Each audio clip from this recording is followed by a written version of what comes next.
Oh, it's 2016 and you're on with Living Loving Leo, and today we're going to talk about being home for the holidays. Stay tuned, we'll be right back.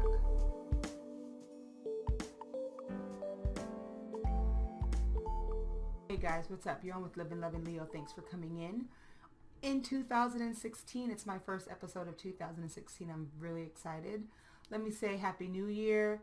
Thanks for my new subscribers. I now have 8. I know that's, a not big number, but it's a good number, and I'm glad to have it. So those of you that have subscribed, I really appreciate you. Thanks for watching. Thanks for coming back. Don't forget to share and enjoy so that everyone else can see and get in on the Living Loving Leo time. Like I said in the beginning, we're going to talk about home for the holidays and what that meant for me. Everybody goes home for the holidays, right? Majority of people. If you're lucky enough, you go home, you spend time with your family, you love on them, you eat a lot, which I did. BTW, I gained like 4 pounds. I was not happy about that, but got right back to the gym. Anywho, I ate a lot, drank a lot, spent a lot of time with my mom and my dad and my sisters and my brothers and my aunts and my uncles and my nieces and my nephews and my husband and my children. Everybody, we spent a lot of time together, which was amazing. I'm very thankful to have them. We're going to get in on what I meant when I said what I did specifically about the real meaning for me about home for the holidays this year. I have shared with you guys before is that my childhood was full of turmoil, and it was tumultuous, and it wasn't a very good childhood. I haven't actually disclosed any actual details, but I can today. So bear with me while I get through this.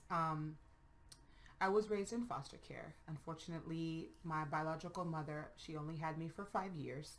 After that, which I would have to talk to her about because I kind of am fuzzy on the memories, but at 5 years old, I ended up with a family, and I was there from 5 to 13. After that, during that time, I should say, that is where my life definitely went haywire, and I was not being cared for the way that I should. That place is in a little city called Milpitas. I'll put up a map right here. So it's a little city called Milpitas, California. And I spent a good, like I said, from the age of 5 to 13 in this one house. A couple of things that I remember from my childhood, 2 of which is kind of strange that I do because I have a really bad memory. I don't know if it's because I have 2 kids, I don't take enough ginkgo biloba. That's a funny word, ginkgo biloba. Anywho, I don't know if I take enough of that. Regardless, I don't have a good memory at all. Actually, I probably don't remember last week. But I do specifically, for some strange reason, remember the correct address and phone number of my childhood home, which was the worst years of my life. But I don't really remember 100% of what happened in that address that I know so well. So that's something that I did this time when I went home. I took my husband with me, and we literally drove to Milpitas, California, to this specific address, and I parked in front of the house where my life path was completely changed. It was kind of surreal, to be honest with you. Like, first of all, it's completely different. Like, I don't even really remember what the front of the house looks like as a kid. I don't remember. This is one of the frustrating things about my life, is that I remember about things that happened in that house. I remember the way that I felt when things happened in that house. I remember the floor plan of the house, but I don't remember the color of it. I don't remember a lot of good memories. I remember a few. I think I remember Christmas maybe. I think I remember an Easter where they would leave our Easter baskets out of our bedrooms, but I remember there was a playground in the back. I remember we had 2 dogs named Max and Sandy. But everything else was so bad and so unreal that majority of those memories I block out. And I have not been to that city or that area. I might have been to the city because I think I went to the Great Mall, but I have not been to that area of Milpitas for 23 years. I would not go back. I did not want to go back.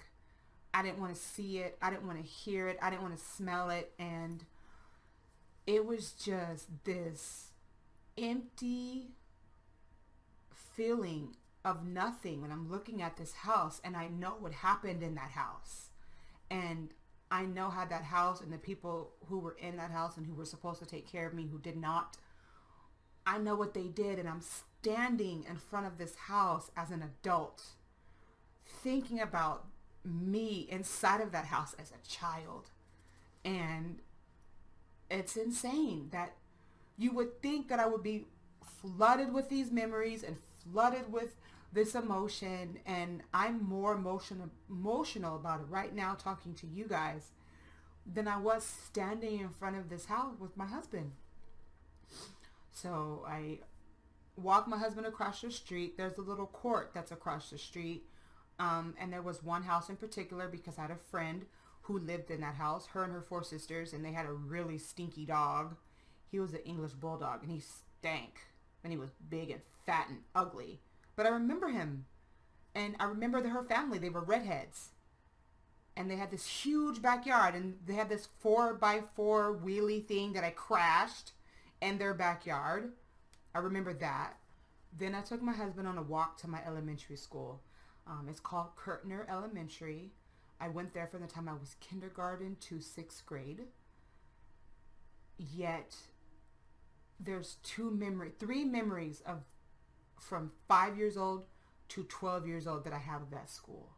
From 5 to 12, I have 3 memories. 1, I had a teacher named Miss Santos. I don't even remember what grade she taught. I just remember Miss Santos. I remember I broke my wrist. I fractured it, I should say. I was on the monkey bars trying to do a flip. You know how we did when we were little girls. You hug your knee and you try to flip over. Well, she tried it and she failed. I fractured my wrist. And, oh, sorry guys. This one's hard.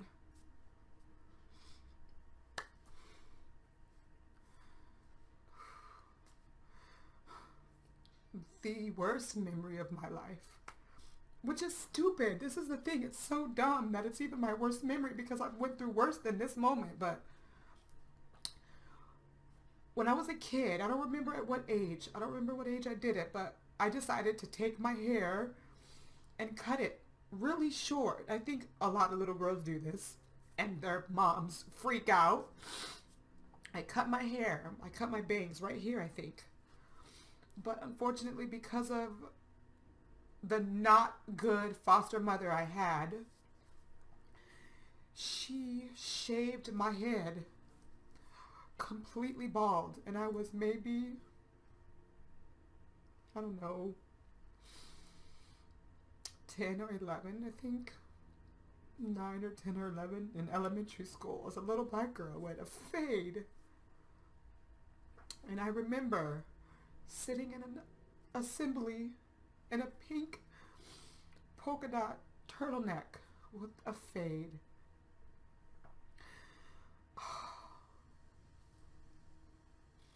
It's the worst. And I'm walking with my husband and I'm standing in this elementary school where those are the only memories that I have. And it's insane. I'm sorry, this is hard. And I don't really talk about this much because it's facing your fears or facing your past or facing your mistakes is extremely hard. being accountable for your own mistakes is extremely hard.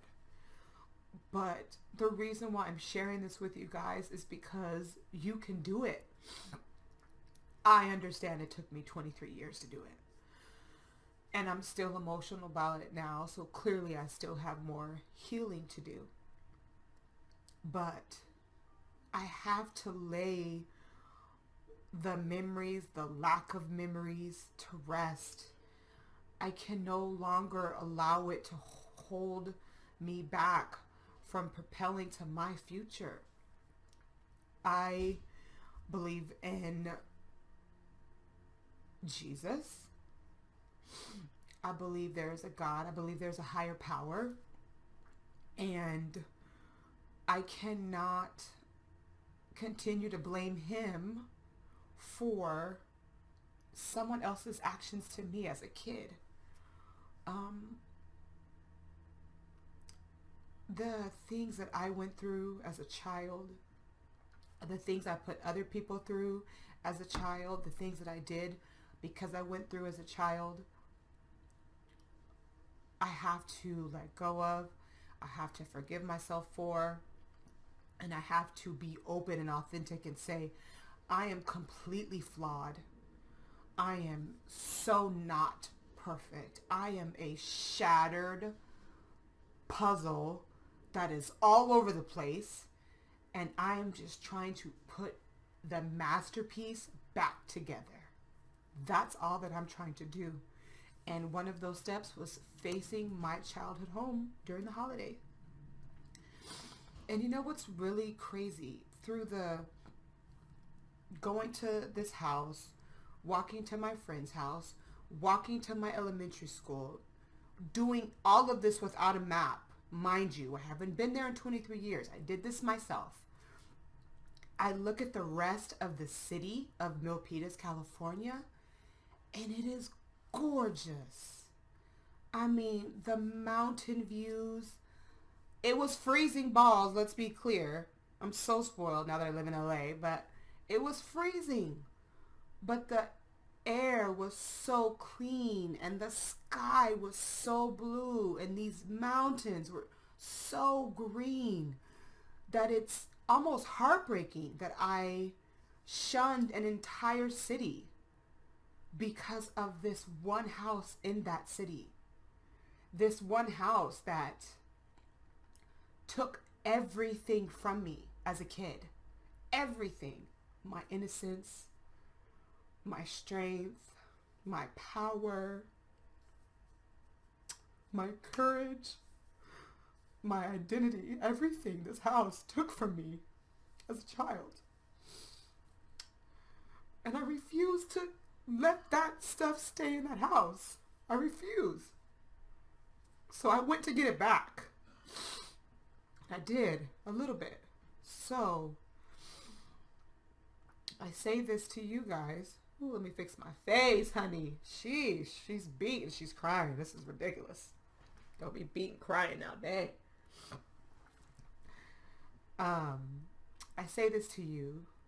Anybody who has any fear of facing something, face it and cry it and get it out. Face it. Feel the pain. Trust me, what I'm feeling right now in front of you guys hurts. The frustration of my childhood life and then the frustration of how I treated myself after that is deep. And sometimes I just used to hate myself, and I have to just let it go. I have to give it to God. I gotta take it off, and I have to put on the woman that I'm supposed to be. And nobody out there, none of you guys are gonna be able to do that too if you don't do the same. So if there's something that is deep in you that you know is holding you back because you refuse to face it because it hurts, it's okay if it hurts. It's okay if there's pain. It's okay if you're down for a minute. Nobody's going to judge you. I'm not going to judge you. And if they do, screw them. Face it. When you're done facing it, you will come out on top. It will be beneath you. And I'm not going to allow that anymore for me. So like I said, I attacked it. Thank God for my husband. He was there holding my hand through it. We laughed a little. I cried a lot. But I definitely went home after 23 years. And I looked that house in the face and I'm saying goodbye. I'm closing the door. I'm locking. I'm throwing away the key. And I am not going to hold Milpitas accountable for that anymore. So, like I said, this is not, this is more of a diary, I should say. A diary that I'm giving you permission to get into. So, there's a way that you can get through your pain, but not facing it is not one of them. I know it's hard. I know it hurts. But there's strength in it. I just want to encourage you to be strong. I want to encourage you to have courage. I want you to forgive yourself as God has forgiven you, as your friends or your family, anybody that loves you will forgive you. And hey, if you want to ask me about how I did it, comment below. I'll try to help you through that process. What I did specifically when I felt like I was ready, talk to me. I can help you through that process. If you want to share how you have done this already, how you've already faced your fears and how you feel like you've triumphed over your fears in your past and your history, comment below. If you haven't already, please subscribe and please share this with someone who's having problems or struggles, or please share this with someone who's having problems, who's scared, who's having resistance and facing something that's holding them back. Share this with them. I'm not gonna cover it up anymore. I'm gonna be open, and I want to help them too. I feel like I say this a lot to my friends and my family, some of my family. I feel like I am an eagle. And this is not, please don't take me wrong, I'm not sitting here trying to like make myself bigger than I am. I'm just me, and I'm just trying to be the best me that I can be. So just please bear with me. I feel like I'm this bird, this eagle inside of this cage, right? But the catch is, the cage is completely like invisible, and nobody can see it, not even me. But when I try to fly, I feel it. It's there. It's like a glass over a butterfly. That's what I feel like. This glass, like over it. And I'm flapping my wings, and I'm getting nowhere. Going home for the holidays shattered that cage a little bit. Talking to you guys, doing Living, Loving Leo shatters that cage a little bit. Let's be crystal clear. At some point, when that cage breaks down, I am flying. Just come fly with me. That's all I want to encourage everybody to do, is just fly. Break that cage wide open. We can do it. So, thanks for sitting with me. Whew! Thanks for allowing me to share. Like I said, enjoy it, like it, share, and subscribe, guys. I need more subscribers. I need this voice to be heard. I want people to know that they're not alone. There's a lot of things that a lot of people went through, and they don't need to suffer in silence. So enjoy, like, share, and subscribe to Living, Loving Leo. Let's end on a good note, shall we? Can we talk about this bob? This is my new hair for 2016. I love it. Hee hee. I'm feeling it. Like, I really like it. So there's going to be a little changes every now and then, but you know, like I said, she's always beat.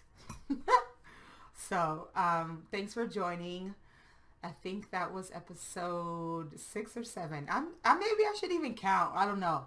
I probably should even count, but that's the latest episode of Living Loving Leo. Thanks for joining with me. Keep watching. Stay tuned. And I will talk to you soon. Bye.